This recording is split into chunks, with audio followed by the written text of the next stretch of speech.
한마디로 이 연방 쟁송물 그 원칙에 맞지 않는 거죠. 맞지 않는 그 한마디로 주 클레임을 얘기하는 거예요. 스테이트 클레임. 주 클레임을 가지고 얘기하는 거죠. 근데 그것도 우리가 그냥 놔두게 되면 이게 그냥 어떻게 방법이 없어요.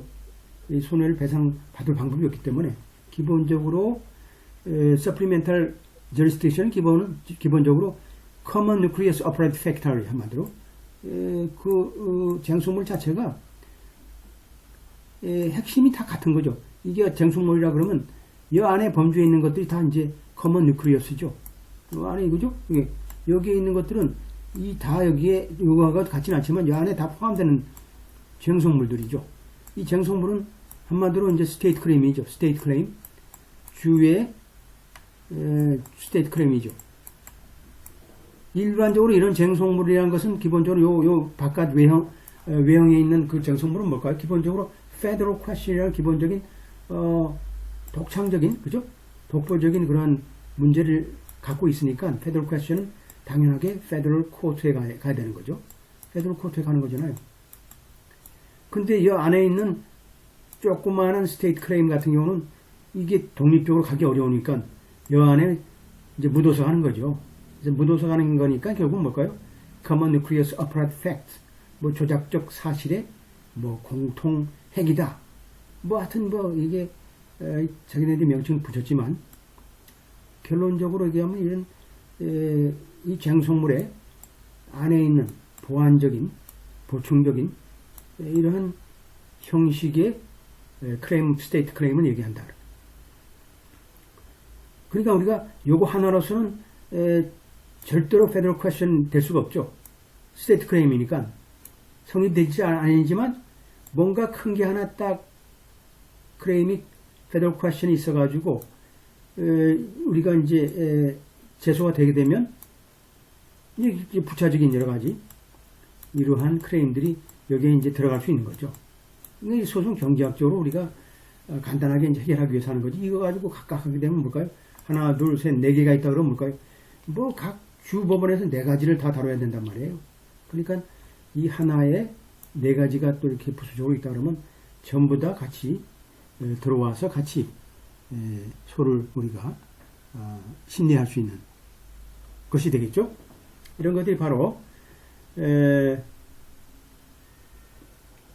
여기에 해당되어 있고, 그 다음에 이제 이것이 특색이 뭘까요? 서플리멘트 저리스딕션 자체는 뭘까요? 기본적으로 원칙이 또 있죠. 한마디로 복수관, 그죠?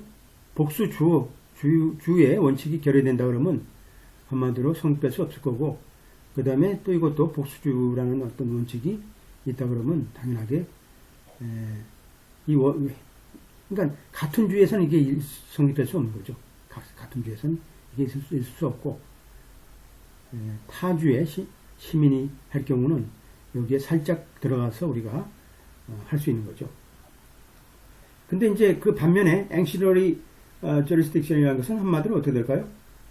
이것도 이제 주로 이제 반서와 관련된 문제인데, 한마디로 이런 경우는 이제 독자적으로 똑같아요. 독자적으로 한마디로 우리가 연방 법원에 소를 제기할 수는 없지만 또 제기할 수 없는 그런 스테이트 로 클레임이지만 기본적으로 반소를 통해서 우리가 상대방의 그런 완벽한 이런 연방, 그죠?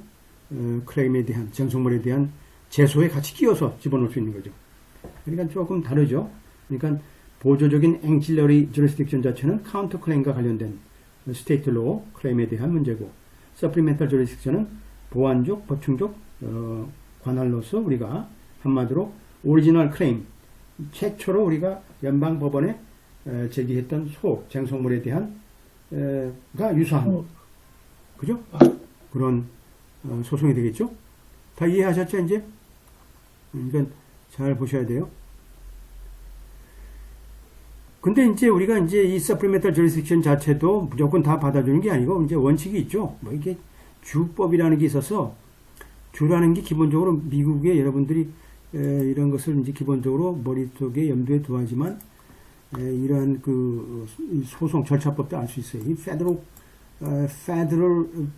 power라는 게 있죠. federal power라든지, 그죠? 이 federal power라는 게 굉장히 중요하지만, 이 state power라는 게 또 있어요. state power하고 어떤, 어떻게 보면 이 절충점이라는 게 있죠. 무조건 우리가 federal power라는 게 무조건 state power를 눌러버리면 이 뭐 국가 운영이 힘들잖아요.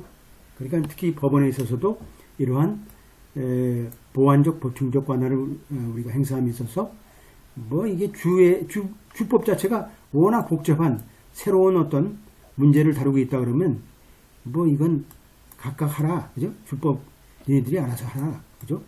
그런 뜻이고 또 실제로 이제 이 연방 법원에 제소했던 그런 쟁수물보다도 그죠? 실적으로 그 부수적으로 들어오는 그런 쟁소물 자체가 오히려 그냥 월등하게 그냥 이런 그 뭔가 뭐랄까요? 프리다미넌트라는 거죠. 프리다미넌트한 경우 기본적으로 뭐라고 이제 해석해야 될까요? 한마디로 뭐 지배적으로 뭐 굉장히 위에 있는 뭐 그런 여기는 표현을 썼는데 하여튼간에 이게 원 쟁소물보다도 이게 뭐 엄청나다 할 정도로 좀 무시할 정도로 그런 부분이 있다 그러면 이것도 뭐 각 니네 그 주 법원에서 해야지 우리 연방 법원까지 끌고 오지 말라는 귀찮다 이거죠. 그 다음에 이제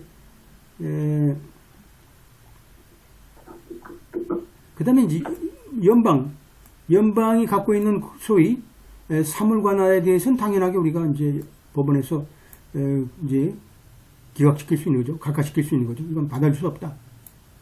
뭐 특수한 경우 뭐 이런 것들이 기본적으로 우리가 무조건 받아주는 게 아니고 이러한 보조적 보완적 관할도 우리가 여기서 코트는 주로 뭘까요? 연방 법원에서 얘기하는 거죠. 연방 법원을 얘기한다.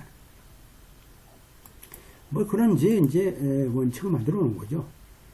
원칙이 없게 되면 뭐 그냥 중구난방이 되니까 어려운 거예요. 그 다음에 이제 이송과 관련된 문제, 리무벌과 관련된 뭐 다 이제 법원으로 이제 이송, 그죠?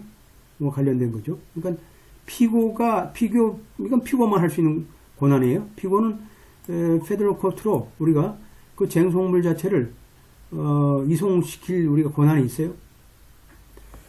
그건 뭘까요? 기본적으로 주법원에 일단은 기본적으로 제소가 돼야 되겠죠.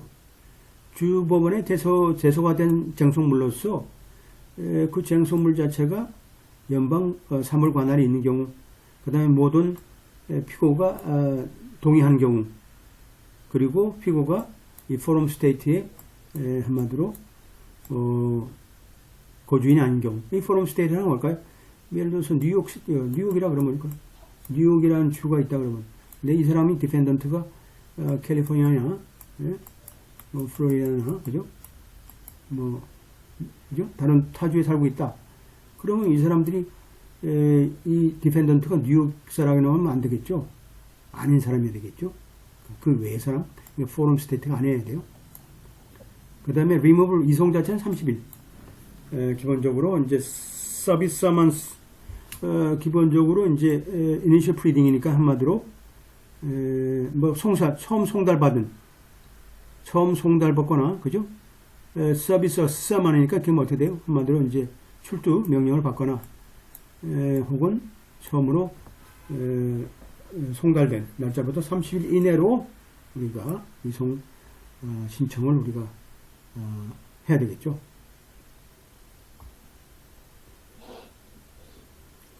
여러분들이 이제 이런 그 기본적인 절차법을 그냥 알면 돼요. 뭐 이건 뭐 어려운 건 아닌데 여러분들이 이제 한국의 어떤 소송 절차법도 모르는데 이게 뭐 힘들지 않느냐, 그죠? 이렇게 얘기할 수 있는 분이 있는데 뭐 또 하다 보면 또 다 이해돼요. 그 다음에 이제 그러다 보니까 어떻게 돼요? 앱스텐션 닥트린이라는 것도 또 하나 맞는 거죠. 야, 이거 우리가 이제 연방법원에서 다 우리가 주법원에 대한 내용들을 다 심리할 필요가 있느냐? 좀 자제하자. 자제할 수 있는 거죠. 어떤 경우에 자제하느냐? 한마디로 뭘까요? 타 법원의 권한을 우리가 침범하는 경우에 당연하게 자제해야 되겠죠. 그 다음에 경우에 따라서 뭘까요? 좀 모호한 그런 스테이트 소위 주법에 의한 문제가 있는 경우, 그런 경우 뭘까요? 그냥 심의 안 하고 그냥 보류해 놓는 거죠. 그죠? 보류해야 되겠죠. 우리나라도 기본적으로 특정 A라는 법원에서 예를 들어서 그죠? 수원법원에서 우리가 서울법원하고 이제 여기서 원고 피고가 두고 있는데 별도의 크레임이 서울에서 있다. 서울에서 있다.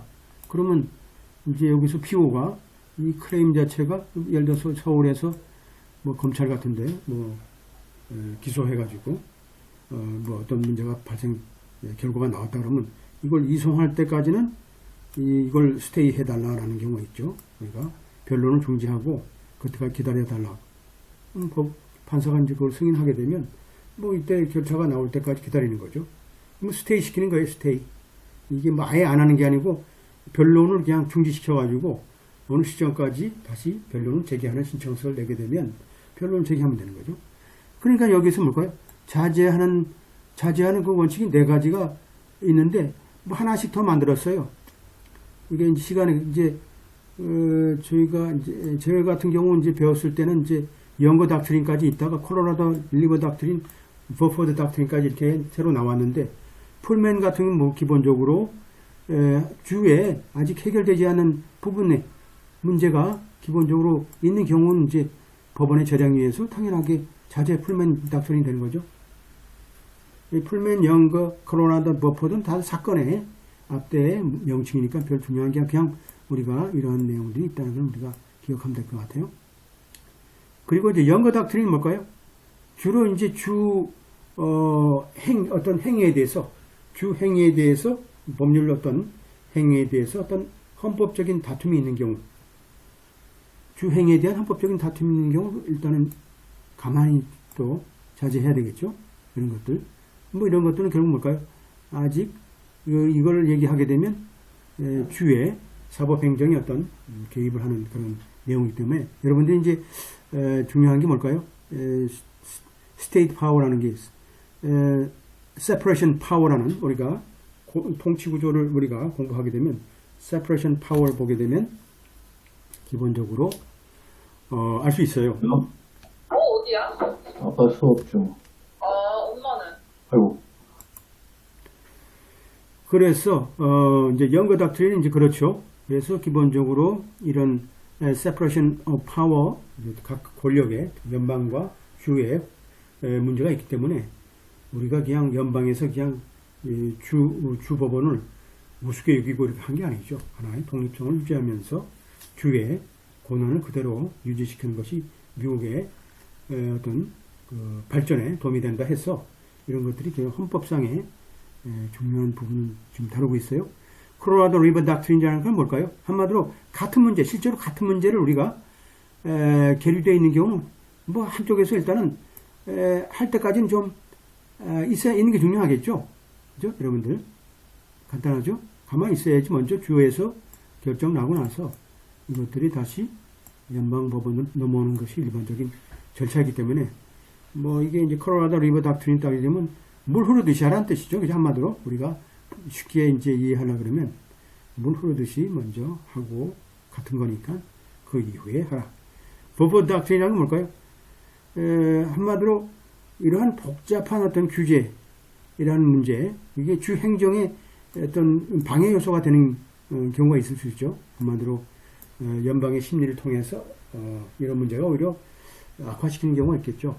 그래서 사실은 이렇게 버포드 닥트린까지 4가지가 나와 있습니다만 이 자제를 한다는 연방의 법원의 원칙이라는 게 기본적으로 이제 더 이제 세밀히 되면 이제 몇 가지 더 나올 수 있겠죠.